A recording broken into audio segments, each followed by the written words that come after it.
আজকে বাংলাদেশের মানচিত্র রক্তে রঞ্জিত হয়েছে, এখনো দাগ শুকায়নি। যে মায়ের সন্তানগুলো গুলিবিদ্ধ হয়ে রক্তাক্ত হয়ে জীবন দিয়েছে, আমরা তাদের প্রতি এবং যারা আহত হয়ে হাসপাতালে চিকিৎসা দিয়েছেন তাদের প্রতি আমরা সশব্দভাবে সালাম দিতে চাই। আপনাদের সকলের সহযোগিতা কামনা করছি। এই সালাম জবাই করে আমরা খাওয়াবো। মনে পড়ে আপনাদের? মনে পড়ে না যে রাধা ঘাস জবাই করে মেজবান দেব, খাওয়াবো। এই কথাগুলো বলেছেন একেবারে বিভিন্ন সভা সমাবেশে। সেদিন ডক্টর ইউনূসকে কুরুচিপূর্ণ কথাবার্তা, উক্তি, হুমকি, হত্যা, এই সমস্ত কথাবার্তাগুলো আওয়ামী লীগের সর্বোচ্চ নেতৃবৃন্দরা বলেছেন। আজকে আপনাদের সামনে উপস্থিত হয়েছি যে দুই একটি কথা বলার জন্য।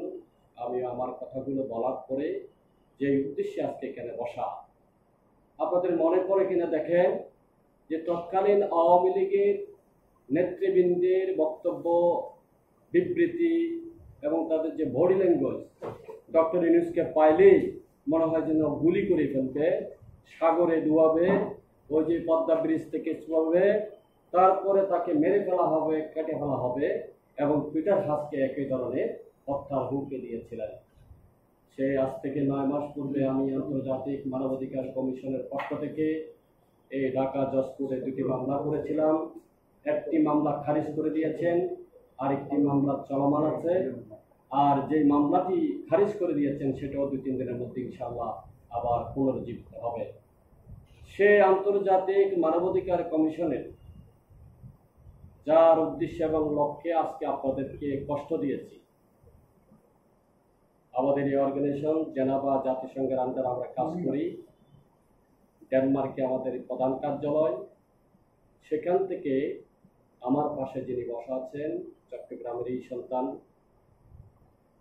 বিশিষ্ট মানবাধিকার কর্মী, পরিবেশ কর্মী মোহাম্মদ আব্দুল গনিকে আন্তর্জাতিক মানবাধিকার কমিশনের নির্বাহী কমিটির যে ন্যাশনাল কমিটি আছে তাকে সদস্য নিয়োগ করেছেন।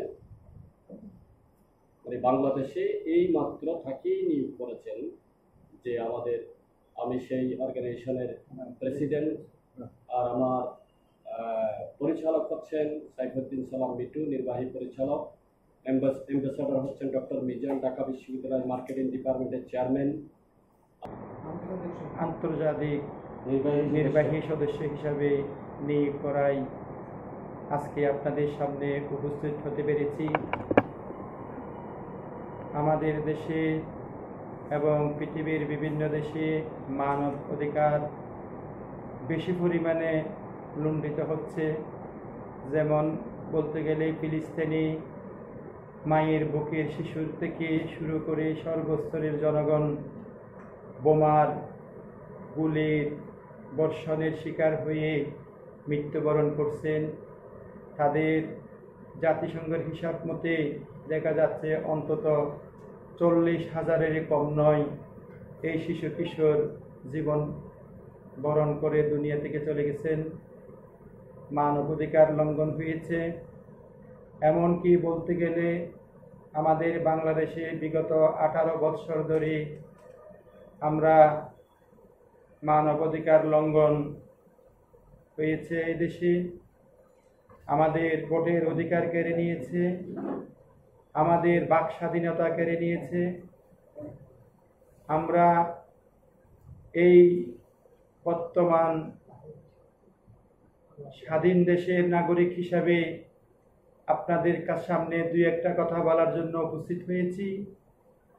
এই দেশের মানুষ, 18 কোটি মানুষ জেলখানায় ছিল। যেমন কারো মুখ দিয়ে কথা বলতে এই সরকার দেয় নেই, এবং ভোট আসলে 3 দিন আগে হাজার হাজার মানুষকে মামলা দিয়ে জেলখানায় নিক্ষেপ করতেন, এবং দিনের ভোট রাতে দিয়ে কমপ্লিট করে নিজে নিজে সরকার গঠন করে পার্লামেন্টে গণভবনে যেয়ে স্বৈরাচার সরকার বলতেন আমি তো আবার 5 বছরের জন্য হয়ে গেলাম, আমাকে জনগণ ভোট দিয়েছে। সম্পূর্ণ এইভাবে মিথ্যা কথা চালিয়ে চালিয়ে মানুষের গলা চেপে ধরে মানুষের বাকস্বাধীনতা খর্ব করে মানুষের অধিকার কেড়ে নিয়ে মানুষকে গুম খুন করে মানুষকে খেটিয়ে টুকরা টুকরা করে সাগরে ভাসিয়ে দিয়ে 18 বৎসর এইভাবে পার করছে স্বৈরাচার সরকার। আলহামদুলিল্লাহ 5ই আগস্ট আমাদের ছাত্ররা, আমাদের কৃতি সন্তান, আমাদের শহীদেরা হাজার হাজার শহীদের রক্তের বিনিময়ে, ছাত্রদের রক্তের বিনিময়ে আজকে আবার আমরা নতুন দেশ স্বাধীন করতে পেরেছি। এই জন্য মহান রব্বুল আলমিনের কাছে আমরা শুকরিয়া জ্ঞাপন করছি এবং এই বলে আমার এখানে বক্তব্য শেষ করে আমি আপনাদের কাছ থেকে বিদায় নিতে চাচ্ছি। খোদা হাফেজ। বাংলাদেশ জিন্দাবাদ।